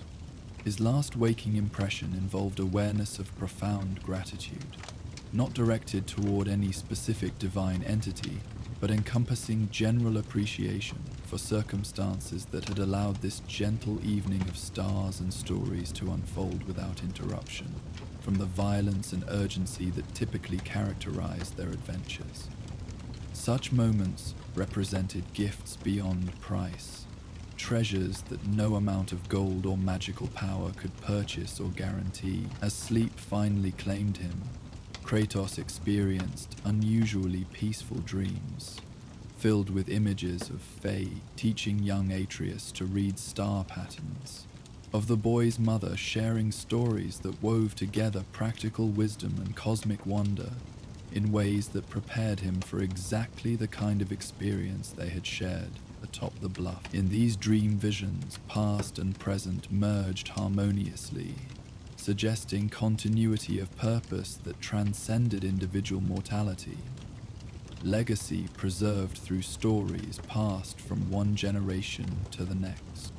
Dawn arrived with characteristic mountain swiftness, early light transforming the star-filled darkness into golden illumination that revealed the full magnificence of their elevated position.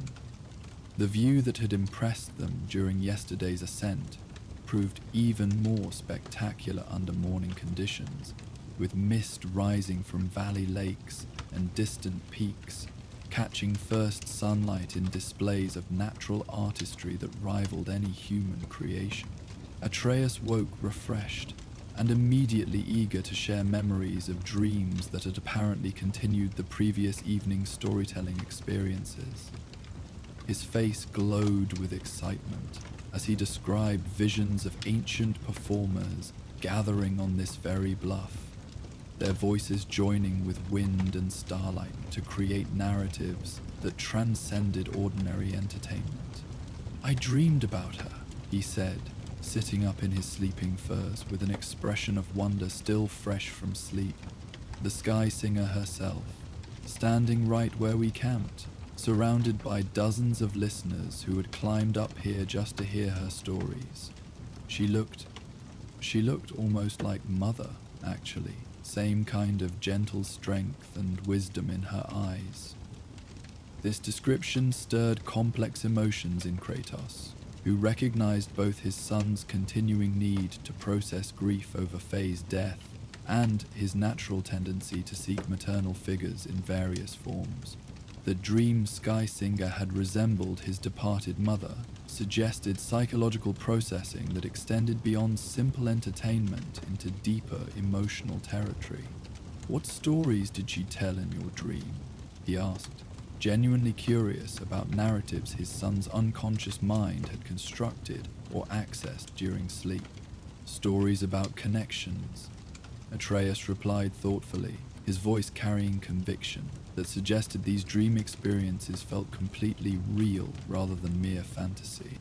"How every choice creates ripples that spread outward, affecting people and events in ways we never realize.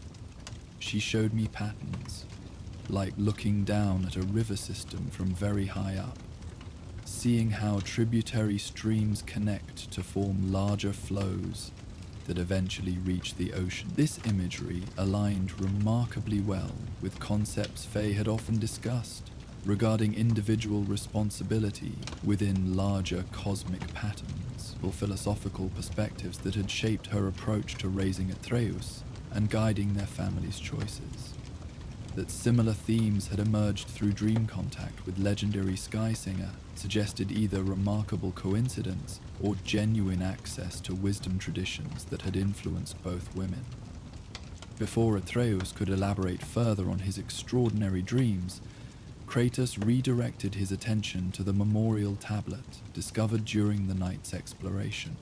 The boy's excitement at this tangible confirmation of Skysinger's historical reality proved as intense as anticipated, his eyes lighting up as he examined the weathered carvings with reverent fascination. "This proves she was real," he said with satisfaction, tracing symbol patterns with careful fingers. "Not just legend or wishful thinking, but actual person who came here regularly to perform her stories under the stars. It suggests strong historical foundation for the legends," Kratos agreed, characteristically precise in his language while sharing his son's enthusiasm for the discovery. Though distinguishing accurate biographical details from embellishment accumulated over centuries of retelling remains challenging. Mimir provided additional translation insights as morning light revealed details invisible under Aurora's subtle illumination. The memorial's most intriguing section referenced star songs that echo beyond time's boundary, and mentioned specific techniques for weaving voice with cosmic harmonies to preserve stories in stone and starlight. These aren't just poetic metaphors, the scholarly head observed with growing excitement. DBA appear to describe actual methodologies, practical instructions for embedding narrative elements in environmental conditions that could be accessed by later visitors with appropriate sensitivity and knowledge. This interpretation suggested that Atreus' storytelling experiences the previous evening might have involved genuine interaction with preserved elements of ancient performances, activated through combination of natural cosmic conditions and his inherited sensitivity to such phenomena. Whether magical or simply sophisticated understanding of acoustic and psychological principles, the techniques had apparently succeeded in their preservation purpose across many centuries. They broke their fast with travel provisions while discussing implications of these discoveries. The morning meal enhanced by spectacular sunrise views that painted the surrounding landscape in brilliant golds and crimsons. The weather appeared favorable for their planned descent, though mountain conditions could change rapidly and unpredictably. As they prepared for departure, Atreus made final circuit of the bluff's perimeter, apparently hoping for additional discoveries or perhaps simply wanting to fix every detail in memory for future reflection. His exploration yielded one final treasure, a small natural alcove where previous visitors had left offerings consistent with pilgrimage traditions. Carved wooden tokens, braided grass arrangements, and smooth stones arranged in patterns that suggested both artistic intention and spiritual significance. People still come here seeking connection with the Sky Singer's legacy, he observed, examining these offerings with respectful care. The tradition continues even though the original performer is long gone. Stories that matter find ways to survive, Kratos replied, recognizing truth that applied to their own family's heritage as well as ancient entertainment traditions. Through human memory, physical reminders, and perhaps through environmental preservation methods we don't fully understand. As they began their descent from the bluff, both carried renewed appreciation for mysteries that surrounded them constantly, awaiting only appropriate attention and receptivity to reveal themselves. The previous evening's experiences had demonstrated that wonder and wisdom could be found in the simplest activities, sitting quietly under stars, listening carefully to wind patterns, remaining open to possibilities beyond immediate understanding. The journey down proved swifter than their ascent, familiarity with terrain allowing confident navigation, while gravity assisted their progress. Yet neither felt eager to rush away from their extraordinary destination, frequently pausing to look back at the bluff's commanding silhouette against the morning sky. As father joined son in rest beneath the wheeling stars, the wind continued its gentle songs among the bluff's ancient stones, carrying whispers of countless stories told and retold across generations of seekers who had climbed to this high place, seeking connection with something larger than individual experience. Whether those whispers contained actual preserved narratives or simply reflected universal human need for meaning and wonder, they provided fitting soundtrack for dreams filled with starlight and infinite possibility. Above them, the constellations pursued their eternal dance, indifferent to human interpretation, yet somehow enhanced by conscious appreciation.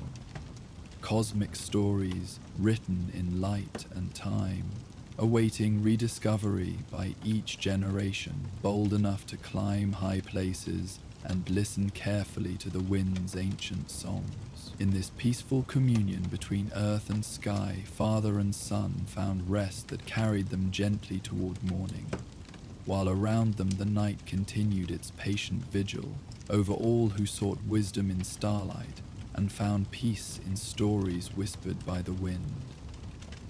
The memory of their night on the Sky Singer's bluff would remain with them long after their return to everyday concerns. A treasured reminder that beauty and wonder existed everywhere for those willing to seek them out. In years to come, when faced with challenges that seemed overwhelming or losses that appeared insurmountable, they would remember this perfect evening when stars sang stories and wind carried ancient wisdom, proving that peace and joy could be found, even in a world often dominated by conflict and sorrow. The bluff itself would continue its patient vigil, awaiting the next seekers brave enough to climb its heights, and wise enough to listen carefully to the songs hidden in starlight and stone, wind and memory. Eternal stories that connected all who heard them to the great web of existence that encompassed every living thing beneath the vast star-scattered sky. And so our journey through the realms draws to a close for tonight. May Hypnos, god of sleep, watch over you as you drift through dreams of legendary proportions. If these tales of gods and monsters helped guide you to restful sleep, consider supporting our journey by liking this video and subscribing to the channel. Your support gives me the strength to continue sharing these stories night after night. Remember, these videos play uninterrupted through the night, with no ads to disturb your slumber, just the soothing sounds of mythic realms to accompany your dreams.